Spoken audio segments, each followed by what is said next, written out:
பல கோடி மதிப்புள்ள தங்க கட்டிகளை ஏமாற்றிய ரமேஷ் என்பவரை கைது செய்ய வேண்டும் என சென்னை பத்திரிகையாளர் மன்றத்தில் வழக்கறிஞர் நந்தகுமார் செய்தியாளர்களிடம் தெரிவித்தார். லாவண்யா என்பவர் SVK மூவிஸ் என்ற சினிமா தயாரிப்பு நிறுவனத்தை நடத்தி வருகிறார். இவருடைய நிறுவனத்தின் மேலாளராக ரமேஷ் என்பவர் கடந்த 7 வருடமாக பணிபுரிந்து வருகிறார். லாவண்யாவுக்கு சொந்தமான 100 கிராம் எடையுள்ள 10 தங்க கட்டிகள் விற்பனை செய்து தருவதாக கூறி மேலும் எங்களுக்கு சொந்தமான 3 கார்களையும் போலி கையெழுத்து மோசடி செய்து விற்றுவிட்டார் மற்றும் 80 கிராம் தங்க ஆபரணம் 2 கிலோ வெள்ளிப் பொருட்கள் என அனைத்தையும் விட்டுவிட்டார். இன்று வரை பணத்தை தரவில்லை, கேட்கும் போதெல்லாம் தருகிறேன் என ஏமாற்றி வருகிறார். இது தொடர்பாக கோயம்புத்தூர் மாவட்டத்தில் உள்ள குனியாமுத்தூர் காவல் நிலையத்தில் புகார் மனு அளித்தேன். எந்த நடவடிக்கையும் எடுக்கவில்லை. மேலும் எங்களுடைய புகார் மனுவை வாபஸ் பெறாவிட்டால் உங்கள் மகளை கடத்தி சென்று விடுவோம் என கொலை மிரட்டல் விடுக்கிறார். எனவே DGP அலுவலகத்தில் இன்று புகார் மனு அளித்துள்ளோம்.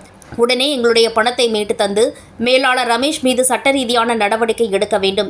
இதற்கு துணை போகும் காவல் ஆய்வாளர் மீது நடவடிக்கை எடுக்க வேண்டும் என லாவண்யாவின் வழக்கறிஞர் நந்தகுமார் செய்தியாளர்களிடம் தெரிவித்தார்.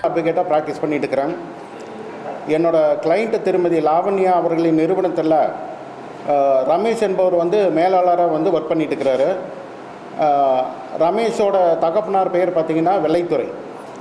ரமேஷ் என்னோட கிளைண்ட்டுக்கிட்ட பார்த்திங்க அப்படின்னா 10 தங்க கட்டிகள், அதாவது 1 கிராம் பார்த்திங்கன்னா 100 கிராம்ஸ், 10 தங்க கட்டிகள் டோட்டலாக பார்த்திங்கன்னா 1000 கிராம்ஸ். இதை விற்பனை செய்து திருப்பி தருவதாக, பணத்தை திருப்பி தருவதாக சொல்லிட்டு கொண்டு போனவர் அதை திருப்பி தராமல் ஏமாற்றிட்டார். இந்த குற்றச்செயலுக்கு உடந்தையாக ரமேஷோட மனைவி மைதிலி, ஜெயப்பிரகாஷோட மகன் ஆதர்ஷ் நாராயணன், முருகேசன், இவங்க எல்லாருமே கூட்டாக சதி செய்து என்னோடய கிளைண்ட்டை ஏமாற்றிருக்காங்க. இந்த மாதிரி அவங்கக்கிட்ட இந்த தங்கம் இருக்கிறத தெரிந்து கொண்ட ஒரு நபர் பார்த்திங்க அப்படின்னா முனீஸ்வரன் அப்படின்னு பேர். அவர் காவல்துறையில் ஆய்வாளராக இருக்கார். அவர் இவங்ககிட்டேருந்து தங்கத்தை சீஸ் பண்ணி கொடுக்குறேன் அப்படின்னு சொல்லிட்டு இந்த டிஸ்பியூட்டில் என்ட்ரி ஆகிறாரு. அவர் சில நாட்கள்லேயே பார்த்திங்க அப்படின்னா அவங்கள நான் என்கொயரி பண்ணிட்டேன், அந்த தங்கத்தில் ஒரு தங்கத்தை நான் சீஸ் பண்ணிட்டேன் அப்படின்னு சொல்லிட்டு அவர் கையில் இந்த தங்கத்தை வச்சுட்டு என்னோடய கிளைண்ட்டுக்கு வாட்ஸ்அப் மூலமாக இமேஜ் அனுப்புகிறாரு. அந்த மாதிரி இமேஜ் அனுப்புனது பின்னாடி பார்த்தீங்க அப்படின்னா என்னோடய கிளைண்ட்டு அந்த தங்கத்தை திருப்பி கொடுங்கன்னு கேட்கும்போது அவருமே அந்த தங்கத்தை திருப்பி கொடுக்காம ஏமாத்துறாரு.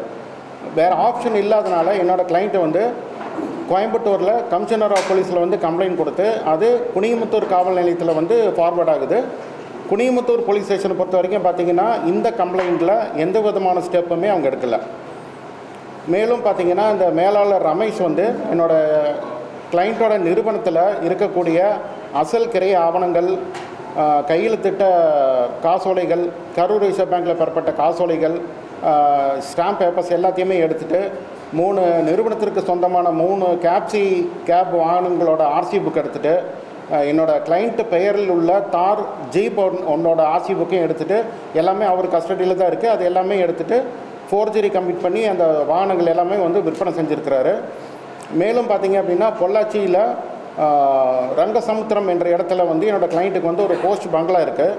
அந்த பங்களாவில் பார்த்திங்க அப்படின்னா சினிமா ஷூட்டிங்காக சுமார் ஒரு 60 லட்சத்தில் ஒரு காஸ்ட்லியான ஃபர்னிச்சர்ஸ் எல்லாம் செஞ்சுருக்காங்க.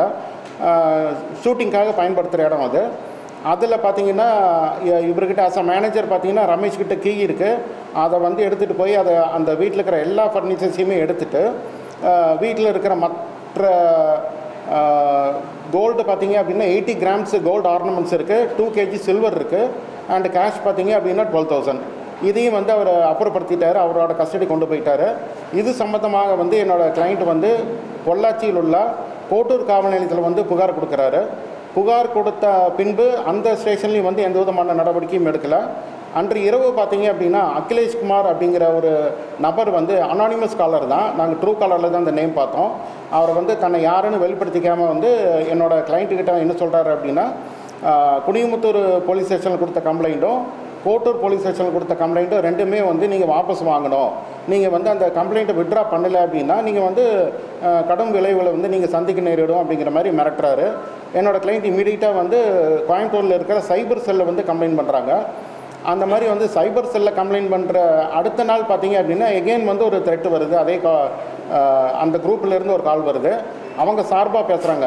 நாங்கள் யாரெல்லாம் குற்றம் சாட்டியிருக்கிறோமோ அவங்க சார்பாக வந்து அவங்க பேசி என்ன சொல்கிறாங்க அப்படின்னா, நீங்கள் எங்கே போய் கம்ப்ளைண்ட் கொடுத்தாலும் அவங்க வந்து கம்ப்ளைண்ட் எடுக்க மாட்டாங்க, அதுக்குண்டான வேலைகளை வந்து நாங்கள் செஞ்சுட்டோம், நீங்கள் எவ்வளோ அலைஞ்சாலும் உங்களுக்கு வந்து எதுவுமே கிடைக்க போகிறதில்ல அப்படின்னு சொல்கிறாங்க. இது இந்த வாட்ஸ்அப் மெசேஜையும் நாங்கள் வந்து சைபர் செல்லுக்கு அனுப்புகிறோம், எல்லா போலீஸுக்கும் வந்து நாங்கள் தகவல் சொல்கிறோம், எந்த ஸ்டெப்ஸுமே எடுக்கலை. மொத்தம் வந்து பார்த்திங்கன்னா நாங்கள் 3 ஸ்டேஷனில் வந்து கம்ப்ளைண்ட் பண்ணியிருக்கிறோம். மெயின் பார்த்திங்க அப்படின்னா குனியமுத்தூர் காவல் நிலையத்திலையும் கோட்டூர் காவல் நிலையத்திலையும் இருக்கிற பெட்டிஷன் தான் வந்து மெயின் பெட்டிஷன் எங்களை பொறுத்த வரைக்கும். அவங்க இந்த 3 ஸ்டேஷன்லேயும் வந்து இது வரைக்கும் பார்த்திங்கன்னா போலீஸார் வந்து மெத்தனமாக தான் இருக்கிறாங்க. போலீஸ் அப்படின்னு பார்த்தீங்க அப்படின்னா public officer for criminal investigation and legal investigation and criminal emergencies அப்படின்னு சொல்லுவாங்க. போலீஸ் அப்படின்னா இந்த கிரிமினல் எமர்ஜென்சி அப்படின்னு பார்த்தீங்க அப்படின்னா ஒரு பாதிக்கப்பட்ட நபர் வந்து எமர்ஜென்ட் அப்படின்னு போய் நிற்கும்போது பார்த்தீங்க அப்படின்னா விரைவாக வந்து அவங்க வந்து செய்யணும். ஆனால் போலீஸ் வந்து இதில் வந்து மிகவும் மெத்தனமாக தான் இருக்கிறாங்க, எந்த விதமான ஸ்டெப்புமே அவங்க எடுக்கலை. நான் வந்து போலீஸ் டிபார்ட்மெண்ட்டை வந்து என்ன கேட்டுக்கிறேன் அப்படின்னா, என்ன ரிக்வஸ்ட் பண்ணுறேன் அப்படின்னா, விரைவாக நடவடிக்கை எடுத்து என்னோடய கிளைண்ட்டுக்கு வந்து இழந்த பொருள் எல்லாமே வந்து மீட்டு கொடுக்கணும் அப்படிங்கிறத வந்து நான் ஒரு ரிக்வஸ்ட்டாக வைக்கிறேன். அந்த 2/5/2025 வந்து ஃபஸ்ட்டு அனானிமஸ் காலர் வந்து பேசுகிறாரு, இந்த மந்த் 2/5/2025. அதுக்கு பிற்பாடு பார்த்தீங்கன்னா 16/5/2025 வரைக்கும் பார்த்தீங்கன்னா 5 கால் பண்ணுறாங்க. இந்த 5 கால்லையுமே வந்து அவங்க என்ன சொல்கிறாங்க அப்படின்னா, செகண்டு, தேர்டு, ஃபோர்த்து, ஃபிஃப்த்து காலில் பார்த்தீங்க அப்படின்னா செல்விங்கிற ஒரு லேடி தான் பேசுகிறாங்க. இந்த 5 கால்லையுமே வந்து சம்மப் பண்ணி நம்ம வந்து கிறிஸ்பாக பார்த்தோம் அப்படின்னா அவங்க சொல்கிறதெல்லாம் என்ன அப்படின்னா, ஃபஸ்ட்டு வந்து இந்த கேஸை வந்து குனியமுத்தூர் அண்டு கோட்டூர் காவல் நிலையத்தில் இருக்கக்கூடிய கம்ப்ளைண்ட்டை வந்து விட்ரா பண்ணணும்னு சொல்கிறாங்க. காவல் ஆய்வாளர் முனீஸ்வரன் மேலே வந்து நீங்கள் எந்த ஸ்டெப்பும் எடுக்கக்கூடாது அப்படின்னு மிரட்டுறாங்க. இதை நாங்கள் செய்யலை அப்படிங்கும்போது அவங்க என்ன செய்கிறேன்னு சொல்கிறாங்கன்னா, கிளைண்ட்டோட டாக்டர் ஃபேஸில் வந்து ஆசிட் ஊற்றிடுவேன்னு மிரட்டியிருக்காங்க. கிளைண்ட்டை வந்து வழக்கம் போல் கொல்றேன்னு மிரட்டியிருக்கிறாங்க. இந்த கிளைண்ட்டுக்கு ஆதரவாக வந்து ஒரு பொது அதிகார முகவர் இருக்கார், ஜின்னான்னு பேர், அவர் கை காலை வெட்டிடுவான்னு மாட்டியிருக்கிறாங்க. நாங்களும் வந்து போலீஸில் வந்து எல்லா விஷயங்களையும் நாங்கள் சொல்லிட்டோம். இப்போது ரமேஷ் மேலே தான் நாங்கள் வந்து முதல் கம்ப்ளைண்ட் கொடுத்தது வந்து ரமேஷ் தான். அவர் தான் கோல்டு எடுத்துகிட்டு போயிருக்கிறாரு. அவர் கோல்டு எடுத்துகிட்டு போனதுக்கு உண்டான ஆதாரம் எங்ககிட்ட இருக்குது. ஒரு டிக்ளரேஷன் அப்டவுட்டில் அவர் கையெழுத்து போட்டிருக்காரு. அவர் வந்து நோட்ரி ஒரு அட்வொகேட் முன்னாடி வந்து அட்டஸ்ட் பண்ணியிருக்கிறாரு, அந்த ஆவணங்கள் இருக்குது. அப்புறம் காவல்துறையில் பொறுத்த வரைக்கும் பார்த்திங்கன்னா முனீஸ்வரன் ஆய்வாளர் வந்து அந்த கோல்டை வந்து கையில் வச்சுட்டு அதை வந்து என்னோடய கிளைண்ட்டோட செல்லுக்கு அனுப்பியிருக்கிறாரு. அது போக பார்த்திங்கன்னா இன்னொரு வாட்ஸ்அப் மெசேஜில் பார்த்திங்கன்னா 2வது கோல்டும் நாங்கள் சீஸ் பண்ணிட்டோம், அந்த 2 நாங்கள் உங்களுக்கு கொடுத்துட்றோம், நீங்கள் வந்து கம்ப்ளைண்ட்டை வாபஸ் வாங்குங்க, நீங்கள் முதல்ல கம்ப்ளைண்ட்டை வாபஸ் வாங்குங்க, அப்போ நாங்கள் கோல்டு கொடுக்குறோம் அப்படின்னு சொல்கிறாங்க. அதாவது கிட்டத்தட்ட கோட்டூர் காவல் நிலையத்தில் இருக்கக்கூடிய கம்ப்ளைண்ட்டை வந்து விட்ரா பண்ணணும்னு சொல்கிறாங்க. காவல் ஆய்வாளர் முனீஸ்வரன் மேலே வந்து நீங்கள் எந்த ஸ்டெப்பும் எடுக்கக்கூடாது அப்படின்னு மிரட்டுறாங்க. இதை நாங்கள் செய்யலை அப்படிங்கும்போது அவங்க என்ன செய்கிறேன்னு சொல்கிறாங்கன்னா, கிளைண்ட்டோட டாக்டர் ஃபேஸில் வந்து ஆசிட் ஊற்றிடுவேன்னு மிரட்டியிருக்காங்க. கிளைண்ட்டை வந்து வழக்கம் போல் கொல்றேன்னு மிரட்டியிருக்கிறாங்க. இந்த கிளைண்ட்டுக்கு ஆதரவாக வந்து ஒரு பொது அதிகார முகவர் இருக்கார், ஜின்னான்னு பேர், அவர் கை காலை வெட்டிடுவான்னு மிரட்டியிருக்கிறாங்க. நாங்களும் வந்து போலீஸில் வந்து எல்லா விஷயங்களையும் நாங்கள் சொல்லிட்டோம். இப்போது ரமேஷ் மேலே தான் நாங்கள் வந்து முதல் கம்ப்ளைண்ட் கொடுத்தது வந்து ரமேஷ் தான். அவர் தான் கோல்டு எடுத்துகிட்டு போயிருக்கிறாரு. அவர் கோல்டு எடுத்துகிட்டு போனதுக்கு உண்டான ஆதாரம் எங்ககிட்ட இருக்குது. ஒரு டிக்ளரேஷன் அப்டவுட்டில் அவர் கையெழுத்து போட்டிருக்காரு. அவர் வந்து நோட்ரி ஒரு அட்வொகேட் முன்னாடி வந்து அட்டஸ்ட் பண்ணியிருக்கிறாரு, அந்த ஆவணங்கள் இருக்குது. அப்புறம் காவல்துறையில் பொறுத்த வரைக்கும் பார்த்திங்கன்னா முனீஸ்வரன் ஆய்வாளர் வந்து அந்த கோல்டை வந்து கையில் வச்சுட்டு அதை வந்து என்னோடய கிளைண்ட்டோட செல்லுக்கு அனுப்பியிருக்கிறாரு. அது போக பார்த்திங்கன்னா இன்னொரு வாட்ஸ்அப் மெசேஜில் பார்த்திங்கன்னா 2வது கோல்டும் நாங்கள் சீஸ் பண்ணிட்டோம், அந்த 2 நாங்கள் உங்களுக்கு கொடுத்துட்றோம், நீங்கள் வந்து கம்ப்ளைண்ட்டை வாபஸ் வாங்குங்க, நீங்கள் முதல்ல கம்ப்ளைண்ட்டை வாபஸ் வாங்குங்க, அப்போ நாங்கள் கோல்டு கொடுக்குறோம் அப்படின்னு சொல்கிறாங்க. அதாவது கிட்டத்தட்ட வந்து என்னோடய கிளைண்ட் வந்து பொருளையும் இழந்துட்டு மிகவும் வந்து மென்டல் அகனையில் மன உளைச்சலில் தான் வந்து இருக்கிறாரு. அவங்க அந்த அனானிமஸ் காலர் வந்து என்ன சொல்கிறாங்க அப்படின்னா, நீங்கள் எந்த ஸ்டேஷனில் போய் என்ன கம்ப்ளைண்ட் கொடுத்தாலும் வந்து உங்களுக்கு வந்து தீர்வு கிடைக்காது அப்படிங்கிறாங்க. அதுபடி தான் போயிட்டுருக்குது. காவல்துறை நான் கேட்டுக்கிறது அது ஒன்று தான், கொஞ்சம் விரைவாக நடவடிக்கை எடுத்து கொஞ்சம் இழந்த பொருட்களை வந்து திருப்பி கொடுக்கணும் அப்படின்னுங்கிறது தான் என்னோட ரிக்வஸ்ட். கோர்ட்டில் கேஸ் ஃபைல் பண்ணியிருக்கு, பெண்டிங்கில் இருக்குது. ஃபர்தர் இன்வெஸ்டிகேஷன் இது வரைக்கும் எந்த இதுவுமே நடக்கலை. சிஎஸ்ஆர் ஒரு கேஸ் கொடுத்துருக்காங்க, சைபர் செல்லு கொடுத்துருக்காங்க.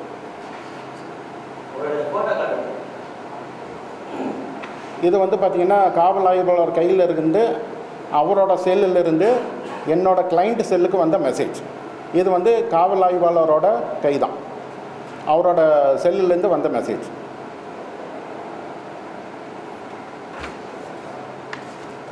இவர் தான் வந்து நிறுவனத்தில் வந்து மேலாளராக இருந்த ரமேஷ். இவர் தான் எல்லாத்தையும் ஆரம்பித்து வைக்கிறார்.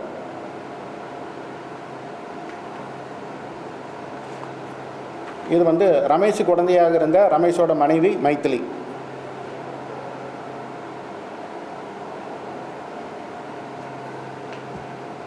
இந்த கோல்டை வந்து பார்த்தீங்க அப்படின்னா இந்த 10 பீஸு கோல்டை தான் வந்து ரமேஷ் வந்து எடுத்துகிட்டு போயிருக்கிறாரு. இந்த 10 கோல்டு வாங்கினது பார்த்தீங்க அப்படின்னா இங்கிலாண்டில் வந்து என்னோடய கிளைண்ட் வாங்கியிருக்கிறாங்க.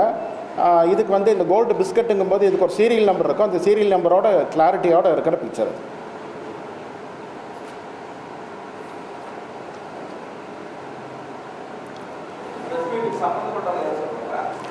ப்ரெஸ் மீட்டுக்கு சம்மந்தப்பட்டவங்க யாரும் கிடையாது. அவங்க கவுன்சிலுங்கிற முறையில் நான் தான் வந்து சொல்கிறேன். அவங்க எல்லாருமே வந்து வெளிநாட்டில் இருக்கிறதுனால அவங்களால வர முடியல. சிஎஸ்ஆரில் பார்த்தீங்கன்னா கோட்டூர் காவல் நிலையத்தில் கொடுத்த புகாரை பொறுத்த வரைக்கும் பார்த்தீங்க அப்படின்னா அது வேணும்னே தப்பும் தவறுமாக வந்து கொடுத்துருக்காங்க. சிஎஸ்ஆர் அதுக்கு கொடுத்துருக்கவே வேண்டாம், அந்த மாதிரியான சிஎஸ்ஆர் தான் கொடுத்துருக்குறாங்க. சிஎஸ்ஆரில் வந்து என்ன சொல்லியிருக்காங்க அப்படின்னா கோட்டூர் காவல் நிலையத்தில் கம்ப்ளைண்ட் நாங்கள் என்ன கொடுத்துருக்குறோம் அப்படின்னா என்னோடய கிளைண்ட்டோட வீட்டில் இருக்கிற பொருள், என்னோடய கிளைண்ட்டோட பணம், என்னோடய கிளைண்ட்டோட காஸ்ட்லி ஃபர்னிச்சர் நாங்கள் எழுதி கொடுத்துருக்கோம். அவங்க சிஎஸ்ஆரில் என்ன கொடுத்துருக்குறாங்கன்னா பொது அதிகார முகவரான ஜின்னாவோட வீட்டில் ஜின்னாவோட பொருளை வந்து எடுத்துகிட்டு போயிருக்கிறாங்கன்னு கொடுத்துருக்காங்க. நாங்கள் அதை வந்து என்ன சார் இப்படி மாற்றி கொடுத்துருக்குறீங்க அப்படின்னதுக்கு வந்து அதை பிரிண்ட் அடிச்சுட்டோம், ஒன்றும் பண்ண முடியாதுன்ட்டு வழக்கம் போல் வந்து ஒரு பை சொல்லியிருக்கிறாங்க.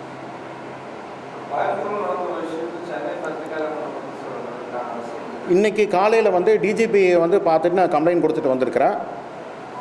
அதனால் இன்னைக்கு காலையில் வந்து டிஜிபி கிட்ட கொடுத்த கம்ப்ளைண்ட்.